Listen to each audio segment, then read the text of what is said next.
Recently, I was made keenly aware of the different Englishes I use. I was giving a talk to a large group of people, the same talk I had already given to half a dozen other groups. The nature of the talk was about my writing, my life, and my book, The Joy Luck Club. The talk was going along well enough, until I remembered one major difference that made the whole talk sound wrong. My mother was in the room, and it was perhaps the first time she had heard me give a lengthy speech using the kind of English I have never used with her. I was saying things like the intersection of memory upon imagination, and there is an aspect of my fiction that relates to thus and thus. A speech filled with carefully wrought grammatical phrases, burdened, it suddenly seemed to me, with nominalized forms, past perfect tenses, conditional phrases, all the forms of standard English that I had learned in school and through books, the forms of English I did not use at home with my mother. Just last week, I was walking down the street with my mother, and I again found myself conscious of the English I was using, the English I do use with her. We were talking about the price of new and used furniture, and I heard myself saying this, not waste money that way. My husband was with us as well, and he didn't notice any switch in my English. And then I realized why. It's because over the 20 years we've been together, I've often used that same kind of English with him, and sometimes he even uses it with me. It has become our language of intimacy, a different sort of English that relates to family talk, the language I grew up with. Lately, I've been giving more thought to the kind of English my mother speaks. Like others, I have described it to people as broken or fractured English. But I wince when I say that. It has always bothered me that I can think of no way to describe it other than broken, as if it were damaged and needed to be fixed, as if it lacked a certain wholeness and soundness. I've heard other terms used, limited English, for example, but they seem just as bad, as if everything is limited, including people's perceptions of the limited English speaker. I know this for a fact, because when I was growing up, my mother's limited English limited my perception of her. I was ashamed of her English. I believed that her English reflected the quality of what she had to say. That is, because she expressed them imperfectly, her thoughts were imperfect. And I had plenty of empirical evidence to support me. The fact that people in department stores, at banks, and at restaurants did not take her seriously, did not give her good service, pretended not to understand her, or even acted as if they did not hear her. I think my mother's English almost had an effect on limiting my possibilities in life as well. Sociologists and linguists probably will tell you that a person's developing language skills are more influenced by peers. But I do think that the language spoken in the family, especially in immigrant families which are more insular, plays a large role in shaping the language of the child.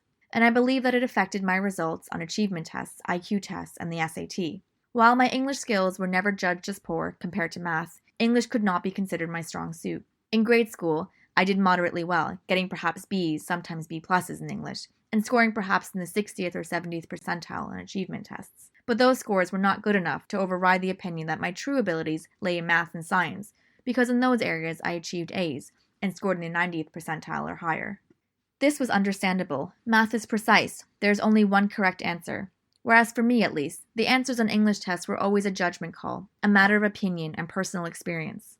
Those tests were constructed around items like fill-in-the-blank sentence completion, such as, even though Tom was, Mary thought he was, and the correct answer always seemed to be the most bland combinations of thoughts. For example, even though Tom was shy, Mary thought he was charming, with the grammatical structure even though, limiting the correct answer to some sort of semantic opposites. So you wouldn't get answers like, even though Tom was foolish, Mary thought he was ridiculous. Well, according to my mother, there were very few limitations as to what Tom could have been and what Mary might have thought of him. So I never did well on tests like that. I've been thinking about all this lately, about my mother's English, about achievement tests. Because lately I've been asked, as a writer, why there are not more Asian Americans represented in American literature. Why are there few Asian Americans enrolled in creative writing programs? Why do so many Chinese students go into engineering?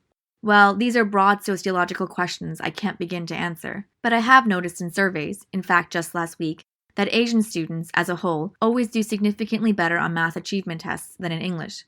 And this makes me think that there are other Asian American students whose English spoken in the home might also be described as broken or limited. And perhaps they also have teachers who were steering them away from writing and into math and science, which is what happened to me.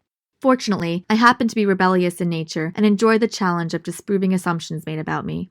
I became an English major my first year in college, after being enrolled as pre-med. I started writing nonfiction as a freelancer the week after I was told by my former boss that writing was my worst skill and I should hone my talents towards account management.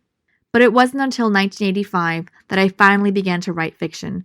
And at first I wrote using what I thought to be wittily crafted sentences that would finally prove I had mastery over the English language. Here's an example from the first draft of a story that later made its way into the Joy Luck Club, but without this line. That was my mental quandary in its nascent state. A terrible line, which I can barely pronounce. Fortunately, for reasons I won't get into today, I later decided I should envision a reader for the stories I would write, and the reader I decided upon was my mother, because these were stories about mothers. So with this reader in mind, and in fact she did read my early drafts, I began to write stories using all the Englishes I grew up with. The English I spoke to my mother, which for lack of a better term might be described as simple. The English she used with me, which for lack of a better term might be described as broken. My translation of her Chinese, which could certainly be described as watered down, and what I imagined to be her translation of her Chinese if she could speak in perfect English, her internal language, and for that I sought to preserve the essence, but neither an English nor a Chinese structure. I wanted to capture what language ability tests can never reveal, her intent, her passion, her imagery, the rhythms of her speech, and the nature of her thoughts. Apart from what any critic had to say about my writing, I knew I had succeeded where it counted, when my mother finished reading my book and gave me her verdict. So easy to read.